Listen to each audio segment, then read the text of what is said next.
আপনার উপদেষ্টা বা মন্ত্রী হিসাবে আপনার দায়িত্ব পালনকালীন সময়কার কথা বলি।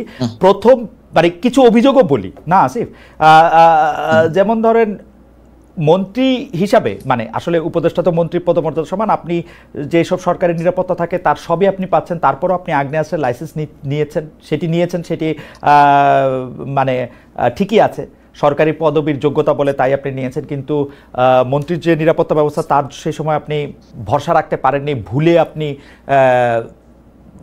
রাখতে পারেননি বলেই তো আপনি আগ্নেয়াস্ত্রের লাইসেন্স নিয়েছেন, তো সেইটা আবার ভুল করে ম্যাগাজিন বিদেশে নিয়ে গেছেন। আমার প্রশ্ন সেখানেও না, আমার প্রশ্ন হচ্ছে আপনি একটা ফেসবুক পোস্টে এরকম দিয়েছিলেন যে রাষ্ট্রীয় গুরুত্বপূর্ণ তথ্য বা ভিডিও বিদেশে কেন সাংবাদিকদের কাছে গেল বা সাংবাদিকদের কাছে গেলে এইটা নিয়ে আপনি প্রশ্ন তুলেছেন।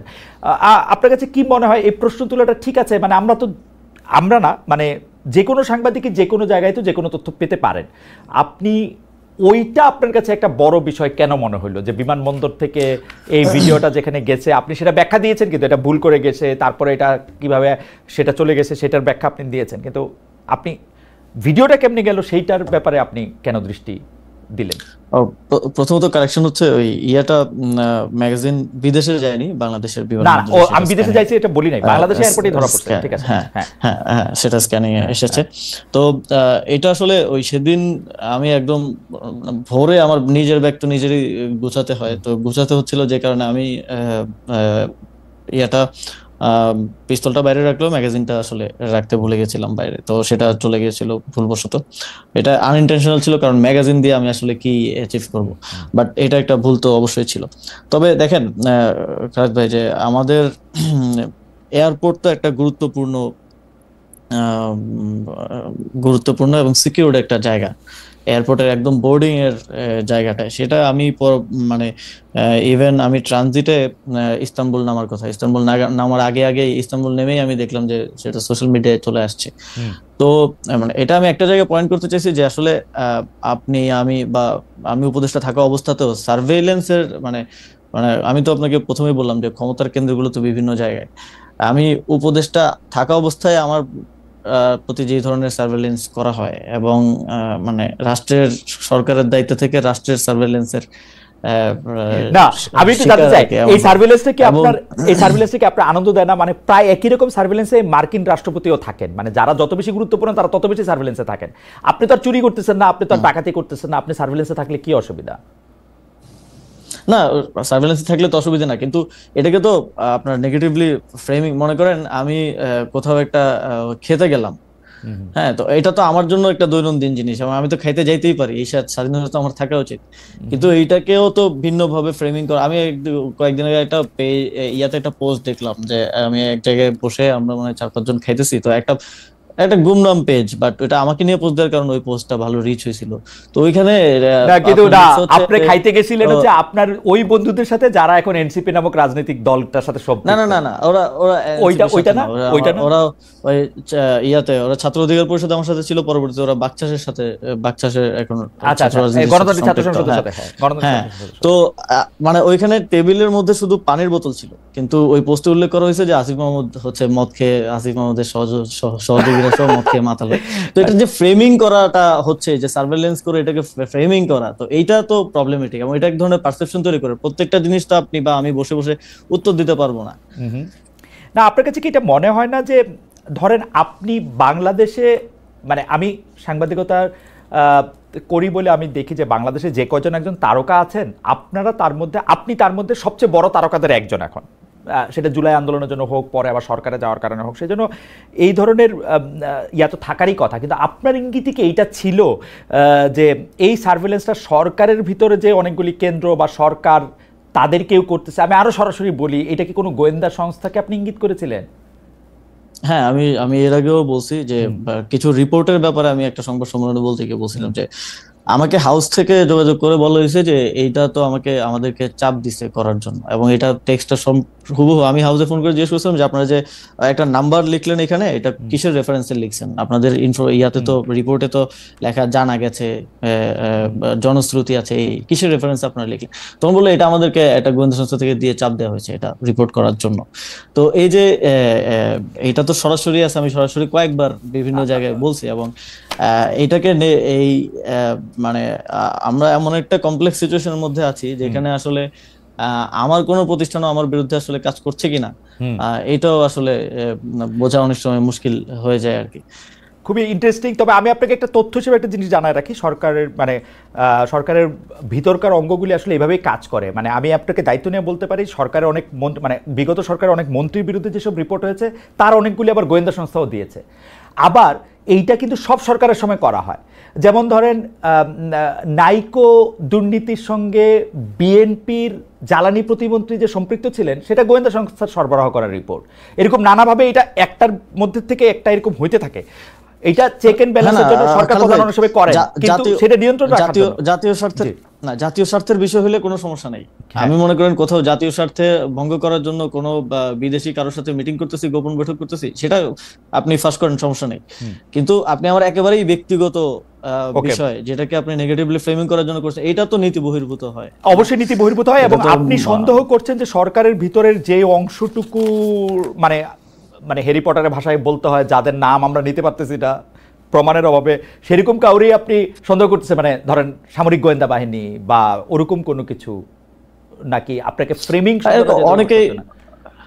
অনেকেই আছে আসলে 5ই আগস্টের পরে, আপনি একটু আগেও যেটা বললেন যে অনেকেই স্বার্থের জন্য যারা জুলাই গণঅভ্যুত্থানে আমাদের সাথে ছিল তারও হয়তো আমাদের বা আমার সাথে নাই। আবার এনসিপির তো মনে করেন যে আমাদের অন্যান্য সহযোদ্ধারা যে রাজনৈতিক দলে আছে তাদের তো ওনারা তো ইউনাইটেড আছেন এক জায়গায়, তো কেউ একজন বিপদে পড়লে বাকিরা হয়তো বাঁচাতে পারেন। তো আমরা তো সরকারে যারা আছি তারা তো ওই দেখা যায় যে যারা সাবেক সহযোদ্ধা তারাও আমাদেরকে বক্তব্যে গালিগালাজ করছেন যে সরকার এই কাজটা করতে পারতেছে না, ওইটা করতে পারতেছে না। পরিষ্কার আমরা তো এক ধরনের একা, আমাদের তো কোনো বন্ধু নেই।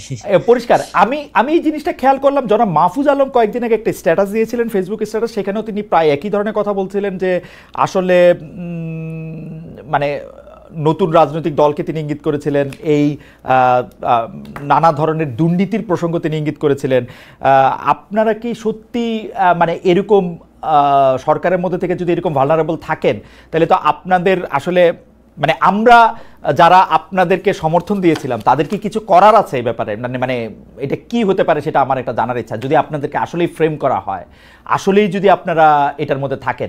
আমি অবশ্য মানে আপনাদের বিরুদ্ধে অভিযোগগুলিও আমি একটু বলতে চাই। আপনি কি মনে করেন যে মানে আমাদের, আপনি 1-2 লাইনে বলবেন যে এখানে আমরা আসলে কি করতে পারি? যেমন ধরেন সরকারের কোনো একটি গোয়েন্দা সূত্র যদি বরাদ দিয়ে এটি জানায়, যাদেরকে আমরা হুইসেল ব্লোয়ার বলি, আপনার বিরুদ্ধেও কোনো খবর যখন করে বা তথ্য যখন দেয় তখন আমি এটা ছাপবই, কিন্তু বা প্রকাশ করতেই চাইবো, কিন্তু আপনি যদি মনে করেন যে এটা ফ্রেমিং করা হচ্ছে, সেখানে সাংবাদিক হিসেবে আমার আসলে করারটা কি আসলে? মানে আমরা না, আপনার যদি মনে হয় যে এই তথ্যটা সঠিক, আপনি অবশ্যই আপনার ইনভেস্টিগেশনও করবেন, আপনি অবশ্যই এটা ভেরিফাই করবেন, তাহলে আপনি অবশ্যই ছাড়বেন। এবং সেটা যদি আপনার জার্নালিজমের নর্মসের মধ্যে পড়ে যে ঠিক আছে এটা জাতীয় স্বার্থের বিষয় বা কোনো দুর্নীতির প্রমাণ, তাহলে তো অবশ্যই ছাড়বেন। কিন্তু যেটা একেবারেই ব্যক্তিগত বিষয়গুলোকে নিয়ে যেভাবে ফ্রেমিং করা হয়, কিংবা এই যে রেফারেন্সলেস ভাবে নিউজ করা, এবং এই যে হাওয়া থেকে বিভিন্ন ইনফরমেশন আসলে ছড়ানো,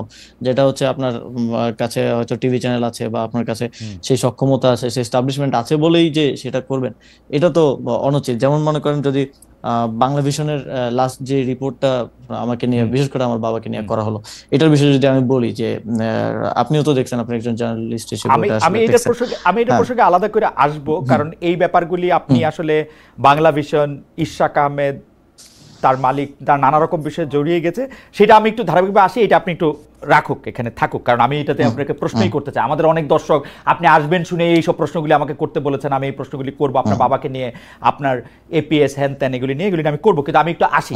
আমার কাছে এর আগে যেটি জানার দরকার, গোপালগঞ্জে যেদিন এনসিপির কেন্দ্রীয় নেতারা আক্রান্ত হলেন, সেদিন আপনি ঢাকার পুলিশ কন্ট্রোল রুমে বসেছিলেন স্বরাষ্ট্র উপদেষ্টার সঙ্গে, এবং সেটার ফেসবুক পোস্টে আমরা এটা ছবিও দেখেছি। জনাব আসিফ মাহমুদ সজীব ভাই, এই ছবিটা আমার ভালো লাগে নাই। এটা যে আমার ভালো লাগে নাই, এইটা আমি আমার বিভিন্ন কথা আমি বলতেও চেষ্টা করেছি, জানতেও চেষ্টা করেছি। আজ আপনি আপনাকে পেলাম, তাই আপনার কাছে একটু জানতে চাই আপনি কোন ক্ষমতা বলে সে একটা কন্ট্রোল রুমে বসেছিলেন এবং আপনি কি নির্দেশ কাকে দিচ্ছিলেন যে মানে এটা করতে হবে বা ওইটা করতে হবে, এরকম কি নির্দেশ আপনি দিয়েছিলেন? না, আমি আমি কাউকে কোনো নির্দেশ দিচ্ছিলাম না। আমি সেখানে একটু মানে মূলত আমি হচ্ছে সরকারের আইন শৃঙ্খলা বিষয়ক যে উপদেষ্টা কমিটি, সেই কমিটির সদস্য, এবং সেটা হিসেবে আইন শৃঙ্খলা বিষয়ক ইয়াতে আমার থাকার ক্ষেত্রে ফর্মাল আসলে অফিসিয়াল কোনো বাধা নাই। এবং সেখানে ওই সময়টা তো খুব ক্রাইসিস সিচুয়েশন যাচ্ছিল, সেখানে যে কোনো ধরনের দুর্ঘটনা ঘটতে পারতো। তো সেই জায়গা থেকে সরকারের কন্ট্রোল রুমে আইন শৃঙ্খলা, আমাকে আমি একটু করে শুনে আসি, সরকারের আইন শৃঙ্খলা বিষয়ক কমিটিতে আর কে আছে? মানে স্বরাষ্ট্র উপদেষ্টা আপনি, আর কোন উপদেষ্টা কে আছেন? হ্যাঁ, আরো প্রায় এটা হয়তো 12 জন উপদেষ্টার আইন শৃঙ্খলা বিষয়ক কমিটি। মানে 12, মানে আইন শৃঙ্খলা বিষয়ক কমিটির সব উপদেষ্টাই মোটামুটি সদস্য নাকি 12-13 জন সদস্য? না, সব উপদেষ্টা না, 12 জন সদস্য বোধহয়। এবং তারা এরকম কন্ট্রোল রুমে গিয়ে থাকতে পারেন, মানে আইনে বাধা নাই? না, ফর্মালি তো এতে কোনো আসলে বাধা নাই। আমি তো সরাসরি কোনো নির্দেশনাও দিচ্ছিলাম না, যেটা স্বরাষ্ট্র উপদেষ্টা নির্দেশনা দিচ্ছিলেন। আমি সেখানে কোঅর্ডিনেশন করার চেষ্টা করছিলাম। যেমন মনে করেন, এই যে পুলিশ পাঠানো হবে, কিন্তু পদ্মা সেতুর সামনে বৈষম্য বিরোধী ছাত্র আন্দোলনের লোকজন অবরোধ করে রাখছে, পুলিশ যেতে পারছে না। তো এই কারণে এই কোঅর্ডিনেশনটার জন্য স্বরাষ্ট্র উপদেষ্টা তিনি আমাকে ফোন করেছিলেন, আমি গিয়েছিলাম। এবং তো ওদের সাথে যেহেতু আমার যোগাযোগ আছে, পূর্ব পরিচিতি আছে, তো ওদেরকে বলে তখন ওই কোঅর্ডিনেশনটা করা, যাতে করে সেখানকার ওই পরিস্থিতি সামাল দেওয়ার ক্ষেত্রে কোনো ধরনের বাধা তৈরি না হয়। এই ছবিটি কে তুলেছিল? আপনার কোনো সহকারী? মানে কে পোস্ট করেছিল? এই ছবিটির উৎস কি? এই ছবিটা আমার সাথে থেকে কেউ তুলেছিল এবং আমার পেজে হয়তো আপনি, হ্যাঁ, যে আপনার পেজে এটা পোস্ট করেছিলেন কি আপনি এটা জানাতে যে মানে আপনি খুব পাওয়ারফুল একজন উপদেষ্টা, আপনি ইচ্ছা করলে? না, না, এইটা পোস্ট করা হয়েছিল যে সরকার এটা নিয়ে কাজ করতেছে। তখন এই ধরনের একটা ইয়া চলছিল যে সরকার কিছু করতেছে না, এখানে মানুষগুলো মারা যেতে পারে। তো অ্যাটলিস্ট গভর্নমেন্টেরও তো একটা ইয়া থাকা, সে থাকা উচিত সেই জায়গা থেকে, যে গভর্নমেন্ট ইজ ওয়ার্কিং এবং গভর্নমেন্ট ইজ কনসার্ন। মানে এটা আপনার মাসল দেখানো না তো, আপনার পিস্তলের ম্যাগাজিন না, দেখানো বা পিস্তলের গুলি দেখানো না তো এটা? এটা এটা কোনোভাবেই না। এবং ইয়াতে মানে ওইটাও তো ম্যাগাজিন তো দেখানোর জন্য না, না, ওইটা দাঁড়া, ওইটা আমি নিজেও বিব্রত। আচ্ছা, কিন্তু ওই ছবিটা আপনি পোস্ট করেছিলেন এই কারণে না তো, দেখো যে আমি কিন্তু I'm here, I'm on the chair, আমি ওরকম বলার জন্য না তো? না, মানে আছে না একটা ফ্লেক্স? না, আমার মনে হয় যে এই সরকারের একটা দুর্বলতার জায়গা হচ্ছে সরকারের কমিউনিকেশন আসলে একটু কম। দেখা যায় আওয়ামী লীগের সময় আমরা দেখেছি যে কাজ যতটুকু করতে এর থেকে বেশি বলতো। তো এই সরকারের কমিউনিকেশনটা এই সরকারের একটা বড় দুর্বলতা, যে অনেক কাজ হচ্ছে কিন্তু সেগুলোর কমিউনিকেশন হচ্ছে না। মানুষ ভাবতেছে যে গভর্নমেন্ট কোনো কাজ করতেছে না। আমার কাছে মনে হয় যে আমাদের প্রেস সচিব, আমাদের সিনিয়র সাংবাদিক শফিক ভাই বেশ ভালোই করছেন, সরকার যতটুকু করছে তাতে। হ্যাঁ, শফিক ভাই তো করছেন। শফিক ভাই তো মাননীয় প্রধান উপদেষ্টার প্রেস সচিব। সরকারে তো আরো 22-24 জন উপদেষ্টা আছেন, উপদেষ্টার বিশেষ সহকারীগণ আছেন। আপনি কয়জনকে আসলে মিডিয়াতে দেখেন? আচ্ছা, এটা কে ঠিক করে জনাব আসিফ? যে আমি এটা উনাকে জিজ্ঞেস করছিলাম যে আপনার তো 22 জন উপদেষ্টা আছে, উনার অফিসে জিজ্ঞেস করছিলাম, আসলে ডেপুটি প্রেস সেক্রেটারির সাথে কথা হচ্ছিল যে 22 জন উপদেষ্টা আছে, যে এর মধ্যে আপনি কোন উপদেষ্টার কাজকে সামনে আনবেন, কোন কাকে পিছনে আনবেন? কারণ আমরা দেখি মাঝে মাঝে উপদেষ্টাদের কথাও প্রেস উইং থেকে বলা হয়, কিন্তু কার কথা কিভাবে বলা হবে এটা কি মানে কেবিনেটে বসে আপনারা ঠিক করেন, নাকি ডক্টর ইউনূস নির্দেশ দেন যে এদের কথা বলবেন বা আমার কথা বলবেন? না, এটা হচ্ছে মাঝে মধ্যে হয়তো দেখেন যে ইয়ার সাথে, শফিক ভাইয়ের সাথে সংবাদ সম্মেলন উপদেষ্টারাও থাকেন। তো কনসার্ন যেই মন্ত্রণালয়ের কাজ হয়, যেমন আমার মন্ত্রণালয়ে একটা আইন পাশ হলো, সেটার বিষয়ে ব্রিফ করার জন্য আমি ওনার সাথে গেলাম, বা অন্য কারো কনসার্ন। তবে আমি দেখেছি যে উপদেষ্টার মধ্যে বেশিরভাগের মধ্যেই একটা মানে প্রচার বিমুখতা আছে। এবং স্বাভাবিকও, ওনারা তো আর পলিটিক্স করা বা ওনারা তো সামনে আসার, যে পলিটিক্যাল গভর্নমেন্টের মধ্যে যে ড্রাইভটা থাকে যে আমি কাজ করছি এটা দেখাইতে হবে, এই যে একটা দায়ের জায়গা থাকে, তো এইটা তো ওনাদের নাই। সেই জায়গা থেকে কমিউনিকেশন গ্যাপ আছে। তো সেই জায়গা থেকেও মাঝে মধ্যে দেখা যায় যে মাঝে মধ্যে আমি চেষ্টা করি যে কমিউনিকেট করার, কারণ দেখা যায় যে এখন রিয়াকশনটা খুব দ্রুত হয়। এখন আওয়ামী লীগের আমলের মতো না, কিছু একটা ঘটলেই দেখা যায় যারা কনসার্ন আছে, এখন নাগরিকদের মধ্যে সচেতনতা বৃদ্ধি হয়েছে, স্টুডেন্টদের মধ্যে সচেতনতা বৃদ্ধি হয়েছে, খুব দ্রুত দেখবেন যে মাঠে নেমে চলে আসছে। তো ঠিকমতো কমিউনিকেশন না হওয়াটাও এই রিয়াকশনের একটা বড় কারণ বলে আমি মনে করি। তো এইগুলো ম্যানেজ করার জন্য আমার মনে হয় যে কমিউনিকেশনটা প্রয়োজন, সেই জায়গা থেকেই সেই বিষয়টা পোস্ট করা। ওকে, আমি আইন উপদেষ্টা ডক্টর আসিফ নজরুল আমাদের অনুষ্ঠানে এসেছিলেন, তখন তিনি আমার একটি প্রশ্নের জবাবে বলেছিলেন যে চট্টগ্রামের মেয়র শাহাদাত সাহেব কেন মেয়রের দায়িত্ব পেলেন, দক্ষিণ ঢাকার ইশাক সাহেব কেন পেলেন না? তখন তিনি আমার মানে প্রশ্নের পর প্রশ্ন জবাবে তিনি বলেছিলেন যে এইটা চট্টগ্রামের ক্ষেত্রে সেই সময়কার যে স্থানীয় সরকার উপদেষ্টা ছিলেন জনাব এফ হাসান আরিফ, তার কারণেই চট্টগ্রাম সিটিতে মেয়র হিসেবে দায়িত্ব পান, কারণ তিনি একটি লিনিয়েন্ট ভিউ নিয়েছিলেন তার মেয়র পদে বসার ক্ষেত্রে, যেটা জনাব আসিফ নেন নাই, সেই জন্য ব্যাপারটার ক্ষেত্রে তিনি এটার মধ্যে সিদ্ধান্ত দিতে চান নাই। সার্বিকভাবে বিএনপির সিনিয়র নেতারা কিন্তু অভিযোগ করেন যে আপনি গায়ের জোরে আসলে জনাব ইশাককে বসতে দেন নাই। তো আপনি কি মনে করেন যে সপ্তাহ 10 দিন বা 15 দিনের জন্য জনাব ইশাক মেয়র হলে সেটা কি, মানে আপনি এটাকে পার্সোনালি নিয়েছেন কিনা বা নিয়েছেন কিনা, মানে এটা আপনার গায়ের জোরের ব্যাপারটা যেটা আসছে? হ্যাঁ, প্রথমত খালেদ ভাই, পার্সোনালি নেওয়ার তো এখানে সুযোগ নাই। এখানে এই ধরনের জনগুরুত্বপূর্ণ এইসব সিদ্ধান্ত সরকার সর্বোচ্চ পর্যায় থেকেই আসে, এবং এইখানে পার্সোনালি কোনো ডিসিশন নিয়ে তো আমি মানে নিজে ঝুঁকি নিতে চাইবো না। তো এই বিষয়ে সিদ্ধান্ত উপদেষ্টা পরিষদ এবং ফর্মালি ইনফর্মালি উপদেষ্টা পরিষদ থেকেই মানে হয়েছে, এবং তখন আইনি জটিলতা ছিল অনেকগুলো, যেটা আপনিও জানেন। এবং তখন এই যেহেতু আমি মন্ত্রণালয়ের দায়িত্বে, মন্ত্রণালয়ের দায়িত্ব অন্য যে কেউ থাকলে তাকেও উপদেষ্টা পরিষদের সিদ্ধান্তই বাস্তবায়ন করতে হতো। এবং আপনি যদি ইশাক ভাইয়েরও লাস্ট দু একটা প্রেস ব্রিফিং এ উনি নিজেও বলেছেন যে এটা উপদেষ্টা পরিষদের সিদ্ধান্ত, ডক্টর মোহাম্মদ ইউনূসকে ভুল বোঝানো হয়েছে, উপদেষ্টা পরিষদ ভুল বুঝাইছে, তো উনি কিন্তু নিজেও বলেছেন। তো সেই জায়গায় আমার একক স্বেচ্ছাচারী ভাবে এই ডিসিশন নেওয়ার আসলে না, ইয়াটা কোথায় আসে? ইয়াটা কোথায় আসে মানে শাহাদাত যখন মেয়র হন তখন হাসান আরিফ ছিলেন, ইশাক যখন মেয়র হতে পারেন নাই তখন আসিফ সাহেব ছিলেন, সেই জন্য মনে হয় যে এখানে আসিফ সাহেব কোনো কিছু করেছেন কিনা। না, এটা হাসান আরিফ স্যার হয়তো সেই সময়টার কথা আমার ঠিক মনে নেই, এটা হয়তো তিনি উপদেষ্টা পরিষদে আনেন নাই, কিংবা ওই বিষয়ে এত বেশি আইনি জটিলতাও ছিল না। তো উপদেষ্টা পরিষদে যখন যায় তখন আমার তো মানে স্টেশনের দায়িত্বে থাকা জায়গা থেকে হচ্ছে আমার ওই সিদ্ধান্তটা বাস্তবায়ন করাটা হচ্ছে আমার দায়িত্ব। এবং যেহেতু এখানে আইনি জটিলতা ছিল, একই সাথে এই সিদ্ধান্ত বাস্তবায়নের ক্ষেত্রে আমাদের আসিফ নজরুল স্যারও সহযোগিতা করেছেন, অ্যাটর্নি জেনারেলও এইটার ক্ষেত্রে আইনি পরামর্শ দিয়েছেন আমাদেরকে। তো এটা যে এককভাবে আসিফ মাহমুদের, এটা রাজনৈতিক কারণে অনেক সময় বলা হয়ে থাকে, রাজনৈতিক প্রতিপক্ষ আমাকে অনেকে মনে করতে পারেন তারা সেভাবে অ্যাটাক করতে পারেন, কিন্তু শেষ পর্যন্ত তো ইয়া ভাই, ইশাক ভাই নিজেও বলেছেন যে এটা উপদেষ্টা পরিষদে আসলে সিদ্ধান্ত। আমারও মনে হয় যে এটা উপদেষ্টা পরিষদেরই সিদ্ধান্ত, কিন্তু এখানে আবার একটা কথা আসে যে উত্তর ঢাকায় আপনি প্রশাসক নিয়োগ দিয়েছেন সম্পূর্ণ আপনার একক সিদ্ধান্তে। জনাব এজাজ সাহেবের আগে পিছে যাই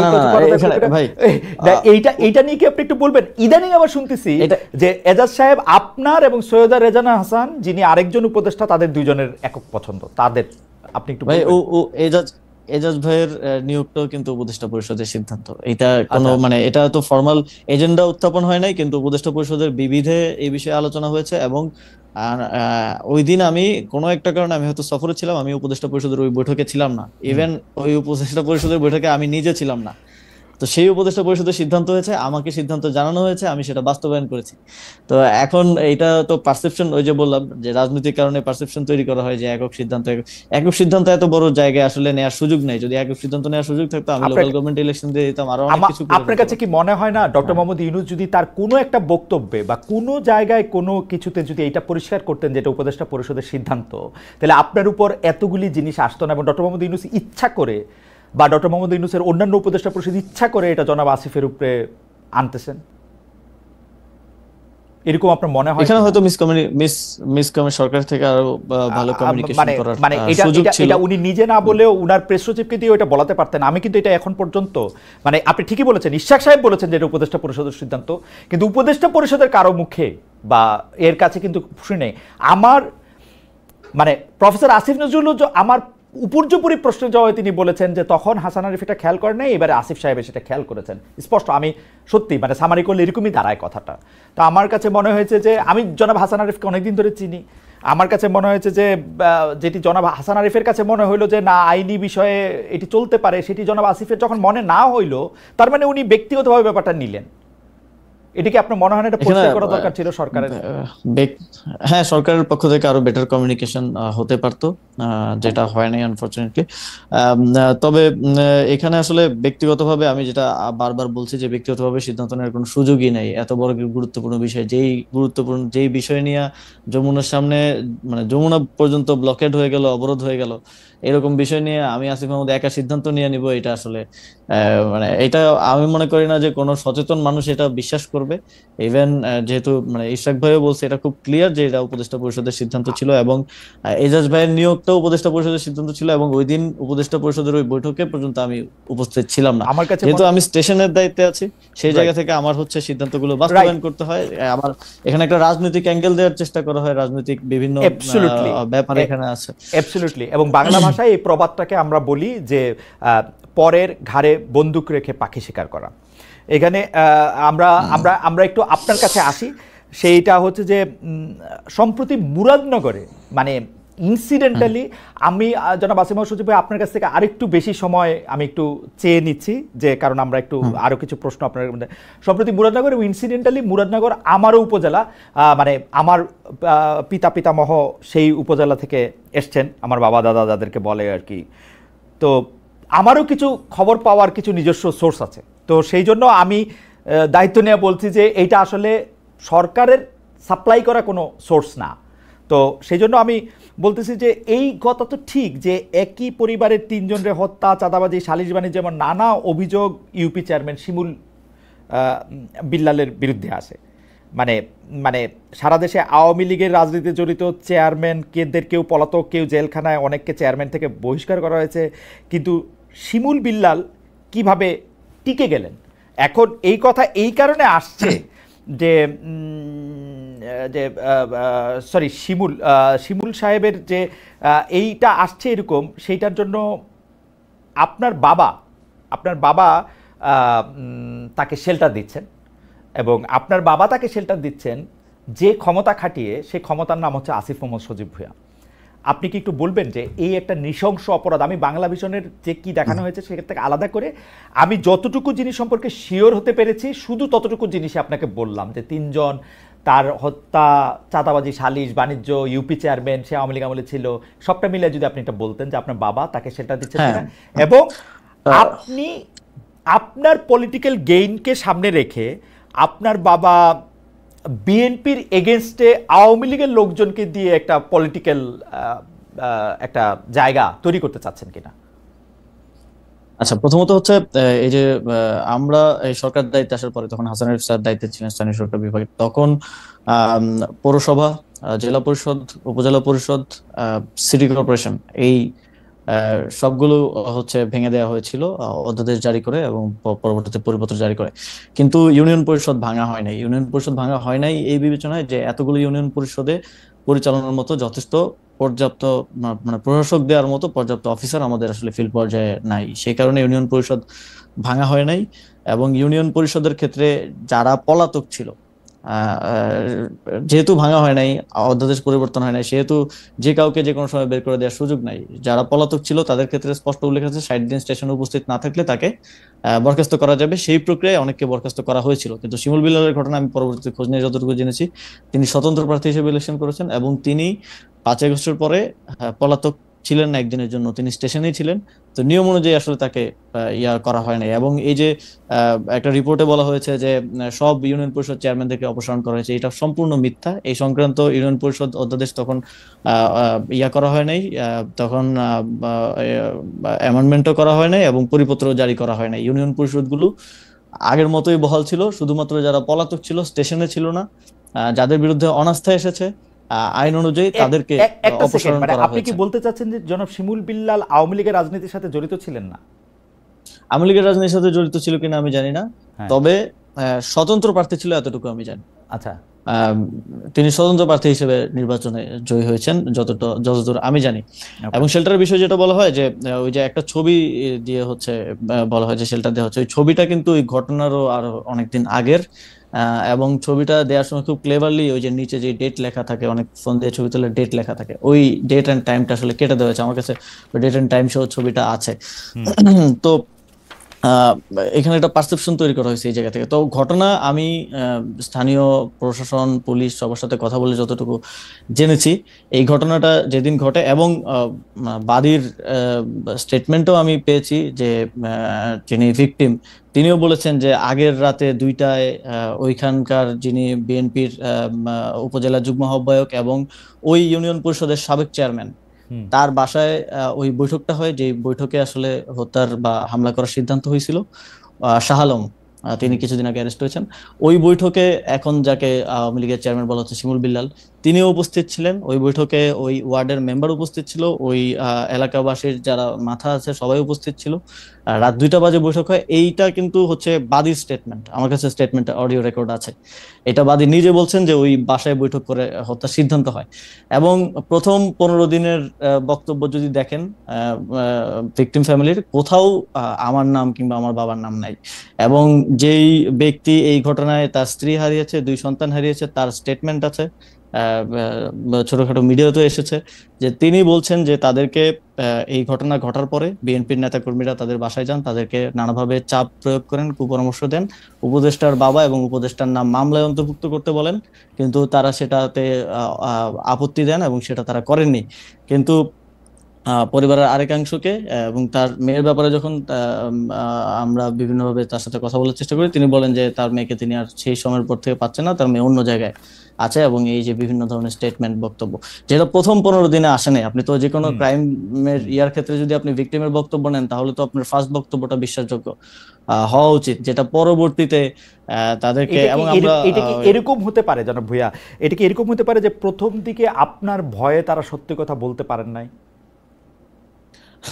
আমার ভয় তো, প্রথম দিকে যদি আমার ভয়ে না বলতে পারে, পরে কিভাবে তাহলে বলতেছে? অনেক কষ্টে সাহস সঞ্চয় এটা করেছে। এবং এবং না, এখানে যদি যার স্ত্রী মারা গেছে, যার 2 সন্তান মারা গেছে, এবং উনি সেখানে থাকলে উনিও হয়তো মারা যেতে পারতেন, তিনি বলছেন যে তাদেরকে চাপ প্রয়োগ করা হয়েছে। এই ভিডিওটা আছে, আমি প্লে করে আপনাকে শোনাতে পারি, যে আচ্ছা। তাদেরকে চাপ প্রয়োগ করা হয়েছে, তাদেরকে কুপরামর্শ দেওয়া হয়েছে যেন তারা আমাদের নাম অন্তর্ভুক্ত করেন, কিন্তু তারা সেটা প্রাথমিকভাবে রিফিউজ করেছে।